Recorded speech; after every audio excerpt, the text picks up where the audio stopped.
you very much for introduction. I hope you hear me well and you see my presentation. Is that right? Good. Thank you very much. So let me start. Yes, I'm going to present you our paper on identification of critical cluster inverter-based microgrid. But let me start with the following motivational example of 4 inverter system that is depicted on the left part of the slide. The topology of the system is similar to the topology of the Kundur's 2-area system that is pretty that is well known in conventional power system studies. In despite of the same topology, the dynamics properties of the inverter-based microgrid is absolutely opposite. For example, the less damped mode will be associated with the one of the area. Let's say it will be correspond to the local mode, comparing with the Kundur system of the synchronous machine, where the inter-area low frequency mode will correspond to the less damped mode. And that's why the traditional rules and methods to make system more stable do not work anymore in inverter-based system. For example, if we add any new connection to the inverter-based system, that means making the interconnection stronger. Doing so, we just reduce the stability of the system.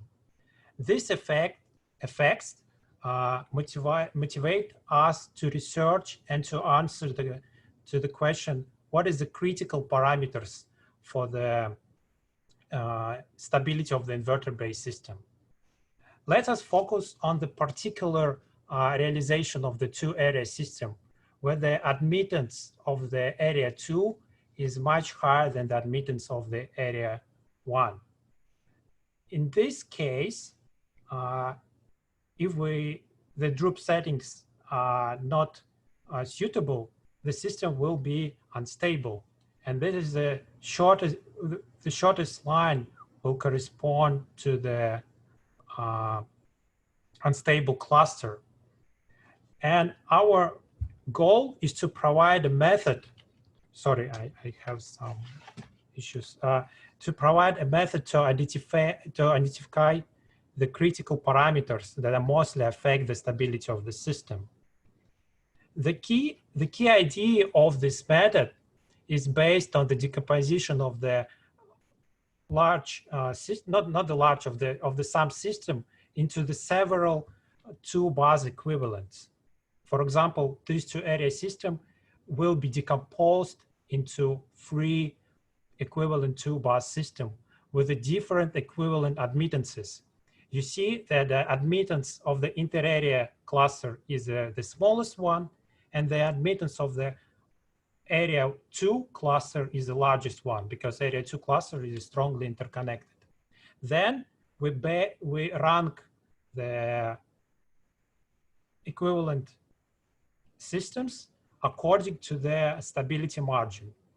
And it is well known already from the literature that 2-bus systems are less stable for the smallest admittance. That's why we could already rank the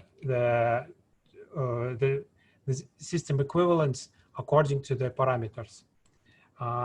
Actually, it was already been observed that the microgrids or inverter-based system have some critical clusters by Nikolakos and others in the mentioned paper. But they provide the method based on some heuristics. We are going to use the spectrum of the admittance matrix. Of course, the admittance matrix is a complex matrix because it has complex entries. But we could modify it slightly by taking the imaginary part of that and weight the matrix by the DROOP gains, such that we will create a matrix C that is given here. This matrix, is based, as you see, on Y. And its eigenvalues will correspond to the critical clusters, and its eigenvalues will decouple the dynamics, the dynamic model. I will show you later how we could do that. The physical meaning of the eigenvalues is the connectedness of the cluster weighted by the DROOP gains. That means the high value of mu will correspond to the less stable cluster. And we could find the upper threshold, mu critical, that will correspond to the equivalent system that is marginally stable. That means the real part of its eigenvalue, the real part of its mode is 0. Let's look at the given two area example. The Y bus matrix is given here. You see that there are two blocks that are weakly coupled by the very long line interconnect to two areas.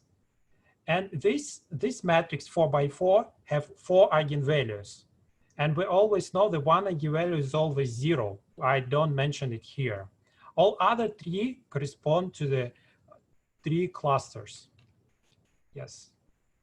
The highest one is correspond to the less stable cluster. And the slowest one and the lowest one will correspond to inter-area mode. This is how the method works. Now let's move to the description of the derivation of this method. I will start by introducing the model using the block diagram. Then I will present the differential equations in time domain that describe this model. After that, I will describe the linearization and Laplace transform that is necessary to introduce our model decomposition using the matrix C. Yes, let me start from the model description. So we have the multi-microgrid or multi-inverter-based system that is start with node Y and J, as you see here. Yes, and the DROOP control strategy is given below by the block diagram. It consists of the calculation of the power P and Q. Then, yes, then we have the low pass filters and multiplied by the DROOP gains, MI and NI. The MI is the frequency DROOP gain, NI is the voltage DROOP gain. So let me go further. This is the differential equations of the given model in time domain. Then let me remind what we're going to do. We're going to linearize it and use the Laplace transform. So we linearize it under the assumption that the phase angles are about 0 and the voltages are about 1 per unit. This is operational point.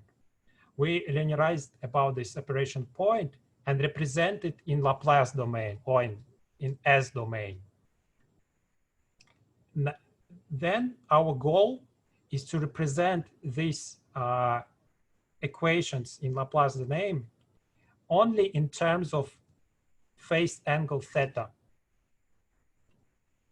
And under two assumptions that R over L ratios are the same for the system and DROOP gains are proportional, MI over NI is equal to some K for all inverters, we could write the dynamics equation as following. This is a metric equation with I, some identity matrix, and the matrix C that was introduced before. The parameters alpha and beta, the exact form are not important for my presentation, but just look at the degree of these polynomials. Alpha have the 5th order in terms of S, and beta is the 2nd order. That means the whole system is the 5th order. That's what we want, because original model consists of the 5th equation, and we represent it only in terms of theta. That's why we increase the order. But The important property is that our dynamic model and the matrix C are simultaneously diagonalizable. That means the eigenvectors for C and eigenvectors for the given model are the same. And eigenvalues of matrix C decoupled the dynamic model. That's why we rely our approach on this weighted admittance matrix. Now let's go back to our two area system. As it was introduced before, it could be split in three areas. The given result is showing on the pole zero plot. Here you see all dominant poles for the original system, and equivalent two-bus system have only one pole dominant zero pole pair. The green, blue, and red. Green corresponds to interarea, that is the most damped mode. Blue corresponds to area 1, sorry, and the red corresponds to area 2. And the mu critical will correspond to this vertical line, correspond to the equivalent system, which is marginally stable. This is lead out to the general procedure for the critical cluster identification. First, we need to calculate the critical value of mu. It could be done by simulations of different parameters of the two area system. Then we could calculate the spectrum of matrix C and compare all these eigenvalues with the mu critical. If the mu critical is higher, if the sum eigenvalues of matrix C is higher than the mu critical, then this cluster is unstable or critical. And if it is less than mu critical, then it's considered as a stable or non-critical cluster. The important property of this procedure that it's the same for any topology and the number of inverters of the system, while we fixed the system parameters. Now let's move to the simulation results. I'm going to show you how the parameters mu will vary with variation of the different parameters of the system. First, we will consider the variation of the line length. The first plot here is showing how the mu affected by the variation of the line connected area 1 and area 2. You see that there is almost no variation in mu. That means the mu are less, are very, not very sensitive to the changes in the line in this line. While if we change the line of the critical cluster, we could restore the system's stability.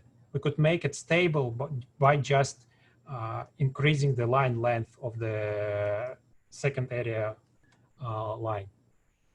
Now let's look how the DROOP gains variation will affect the mu. First, we will vary the parameters of the area 1. Area 1 is non-critical in this case. And you see, even for very small DROOP gain value, we still have one unstable mu that is above the critical threshold. I remind you that our system is stable if all the mu are below this dashed line that is critical threshold. While in the same situation, we will vary the DROOP gains of the inverter 3 that is inside critical cluster. We again could restore the system stability by reducing it slightly. You see that if it is less than 3.3, then the system is stable and all mu are below the given upper threshold. So now I'm going to the conclusion. I would like to leave you with the following key idea. The key idea is that we could split the inverter-based microgrid into the several equivalent two-bus systems. This decomposition is based on the admittance matrix smartly weighted by the DROOP gains. The suggested procedure could be applied for any topology and grid side.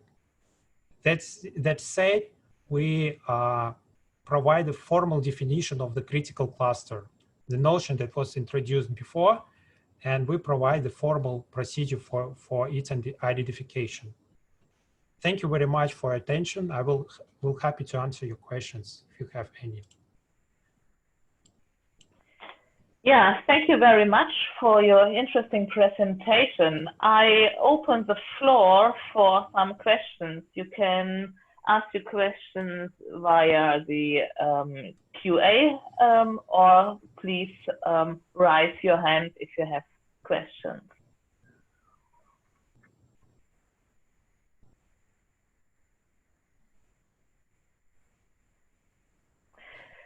I have a small question to you. Your title is Inverter-based microgrids, but the problem which you investigate is is this a special problem for microgrids, or could we find them as well in normal medium or low voltage grids? Yeah, basically it's applicable for any inverter-based systems. I choose a word microgrid just to make sure that these systems could be work in autonomous regime. Mm. And your research is based on low voltage grids. Basically, yes. Yeah, because this is for distribution system. Okay. Okay. And you talked in the beginning of oscillations, which causes these critical situations. In which frequency range are these oscillations? Sorry, could you repeat? You mean what is the range of what of the frequency of the oscillations? Yes. Let's look, for example, at this zero pole plot. Yeah, this is actually the frequency given in radians per second. So you could assume that the critical oscillation will be about like 50 to 100 radians per second. Mm-hmm. Okay. So it is in what it will be. It will be kind of 30 hertz, yeah, 30 hertz. Okay. So yes, because the nature of this oscillation is only based on the control of the inverter, the frequency range is much higher than the frequency range for the inter-area oscillation in conventional power grids, because in conventional power grids it's caused by the rotation of the machines, and it's have much lower frequencies. Okay, thank you very much. Are there more questions? Please, yeah, actually, you could raise your hand, and I could just reply in live.